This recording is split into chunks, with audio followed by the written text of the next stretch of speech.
certainly make myself available to answer questions. I do want to give you a general reminder that this is an active, ongoing murder investigation. I cannot and will not speak factually about the case. I can't. This case eventually is going to be tried in a court of law. It cannot be tried out here in the open. It has to be tried in the sterile environment of a courtroom, and so I respect that and appreciate that. Questions about procedure, process, things of that nature, I will do everything I can to answer those questions, but I did want to just give you that reminder that I'm restricted from addressing the facts of the case. Those will come out in a court of law. So again, thank you for your time this morning. I'll have Ms. Holmes speak, and then I'll make myself available for any questions. Thank you. Good morning, everyone. I'm Joyette Holmes, the District Attorney for the Cobb Judicial Circuit. Our office will be handling the prosecution of the case against those who are charged in the murder of Ahmaud Arbery. We have been grateful for the confidence that the Attorney General, Chris Carr, has put in our office to handle this case. As we've said before in our previous statements, that we are going to make sure that we find justice in this case. We know that we have a broken family and a broken community down in Brunswick. Now, I do ask, I know that there are a lot of people who have questions about next steps, about the facts, about where we go from here. But we ask that you allow us to try those things in the courtroom for the sanctity of this case and just making sure that we are able to do what we as prosecutors are called to do as ministers of justice.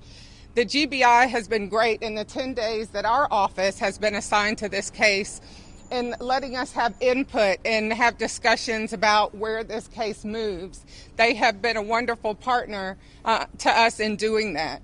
The Arbery family has certainly been grateful for the interest in this case, but again, as questions continue to come up, we prefer that we handle those in the courtrooms and in those next steps.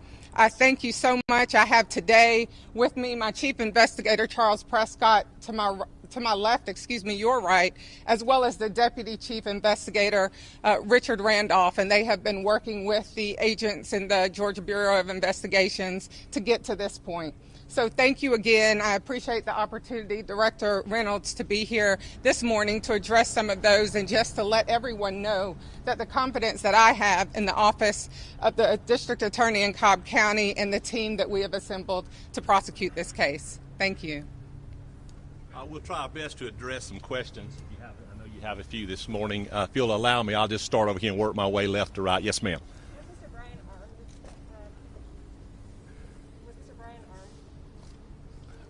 Armed at the time of the incident?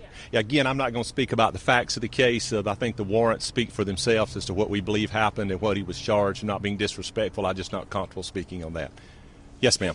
What's the status of the investigation into the prosecutors? The question is what the status is regarding the investigation that we've been asked to do about potential prosecutorial misconduct. As you recall, we were asked by the Attorney General's office to conduct a separate and distinct investigation into that. The Bureau is doing that. I don't have a timeline on that, but I do anticipate it's not going to take us much longer to finish it. Once that's completed, what will procedurally happen is we will turn that file over to the Attorney General's office. They will be the deciding agency or entity in what, if anything, happens in that regard. Our agents, a separate team of agents, are conducting that investigation. And again, I don't have a definitive timeline, but I am comfortable in telling you that I don't anticipate it will be much longer until we're through with that one as well. Yes, Stacey. Are you able to tell us what was the last straw that made you make this third arrest?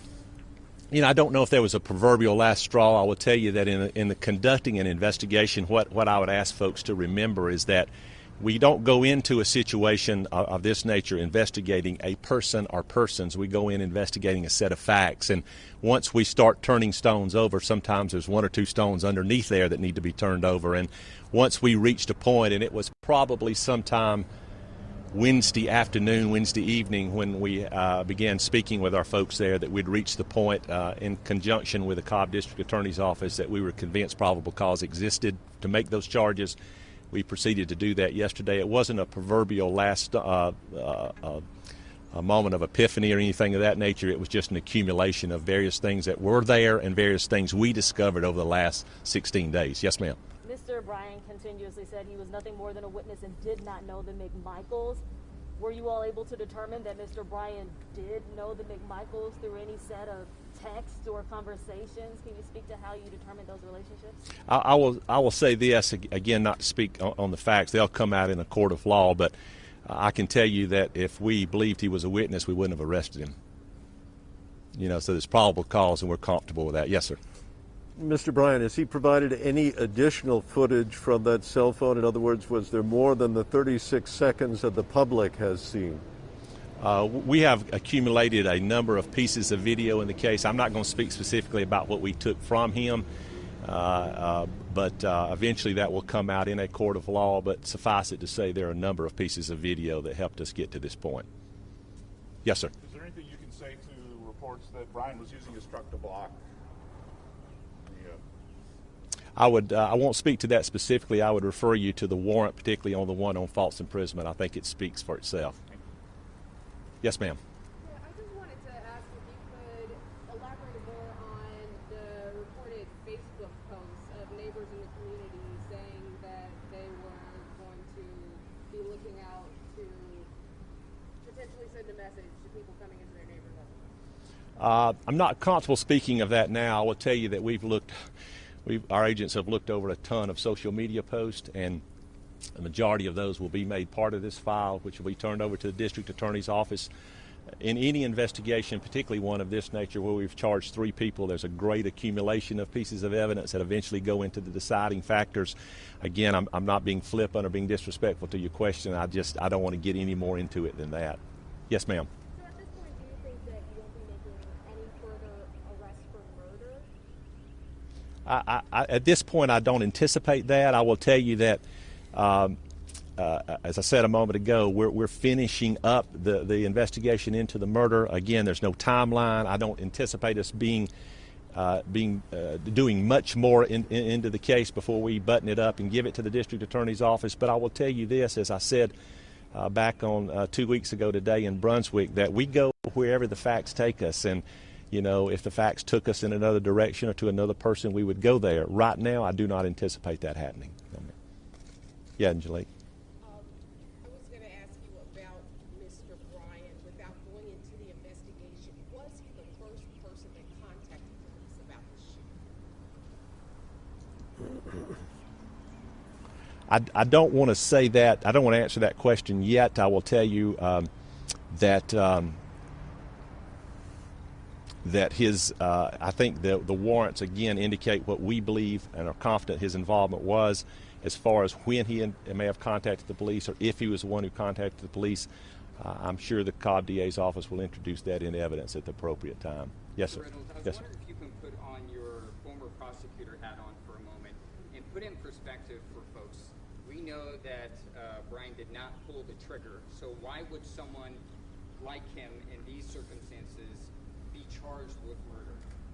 Well, I certainly think that's a fair question. I understand people's concern or curiosity about that, but again, I would point you to what the warrants indicate. Felony murder is a crime in Georgia where if you are committing a felony crime and that crime ends up in the death of another human being, then that's a felony murder. And so as the warrants indicated, he's charged with an underlying felony.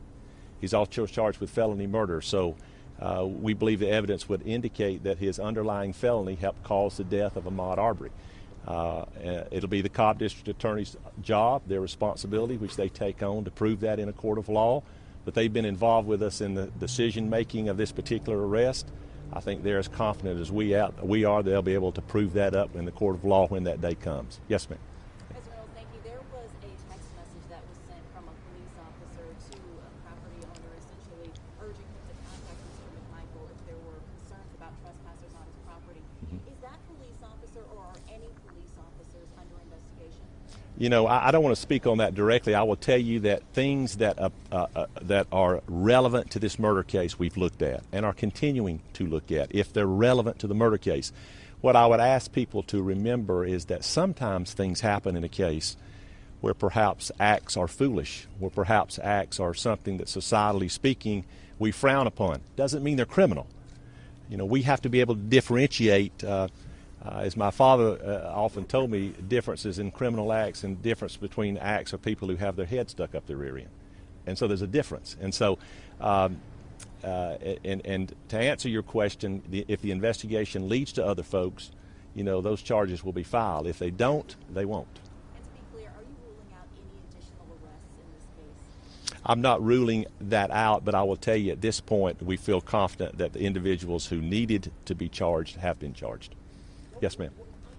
I'm sorry, sir. On the prosecutorial misconduct investigation, how much are you coordinating with the Department of Justice? Is double the work being done, or are you all sharing? Scott, are we working with them? Is that a fair statement?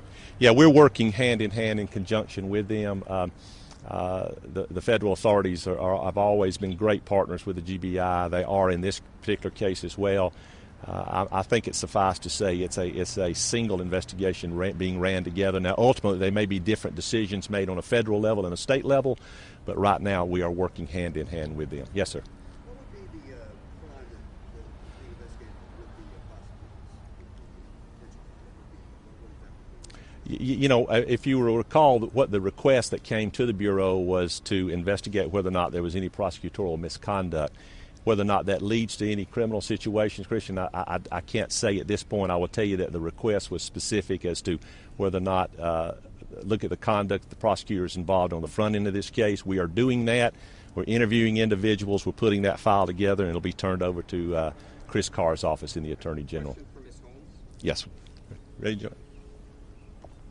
Ms. Holmes, are you considering a request for venue change for this trial?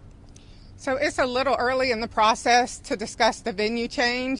I anticipate that will come up, that motions will be filed to that effect. And when it happens, we'll go through the process of getting that done or not. I also have a question for you, if you could. Have you spoken to the Arbery family in this process? And what are you saying to them to reassure them that this case will be tried fairly? I have spoken to the family. We started those conversations on the day that our office was appointed to handle this case. We've continued those conversations along with our team. They know and are aware that we have victim advocates in our office that are assigned specifically to their family to help them through the process so that they understand step by step what we are going to be doing. And so most of our conversations have been about that. A request also to help us to get to know Ahmaud. So as we go through this process, we can make sure that as the facts and the law come together, that we're doing the right thing by the case. When is the bond hearing and preliminary hearing going to be for the new Michael? None have been scheduled as of yet. I do anticipate that counsel for each of the defendants in this case, that they will file a request for that. Are there concerns that because of the allegations of or questions about prosecutorial misconduct, that it might interfere or undermine your prosecution of the case? And what are you trying to do to limit that? So our office is focused on the prosecution of the case and where the facts and the law lead us to make that prosecution. We understand that there are going to be those distractions because people want to add narratives to the case that don't involve the prosecution. But we're doing the right thing by what we do. Our prosecutorial code of conduct requires that we be ministers of justice and seek that and only that in cases. So while it may be a distraction and people are talking about those things, we're not making that our priority, our primary focus. Ms. Holmes, can you talk about the transfer of evidence and investigative work to your office? How has that process been, especially since there are allegations of cover-up and mismanagement of the case early on? Talk about that transition to your office. Well, we've had complete confidence in the investigation that the GBI has done in this case. They have allowed us, certainly since we've been in the case, to talk through what that investigation has yielded thus far. But the discovery process and the full case file, that process is a little bit down the road. Did you have to go back to square one, essentially, given that there were so many issues early on in Glenn County? More specifically? That's probably more of a question for the director, in that investigation started 16 days ago, a little bit before our office was involved. I have a question. Following up on that just a little bit, can you talk about the role that your investigators will play in this? Will they be doing that? Will they be gathering their own evidence, doing their own interviews? Well, right now they've worked in great collaboration with the agents in the GBI who have been working this case. So right now we're going to continue that. One more question, Taisha, and then we're going to wrap up. Many people have said that they would like to see the two DAs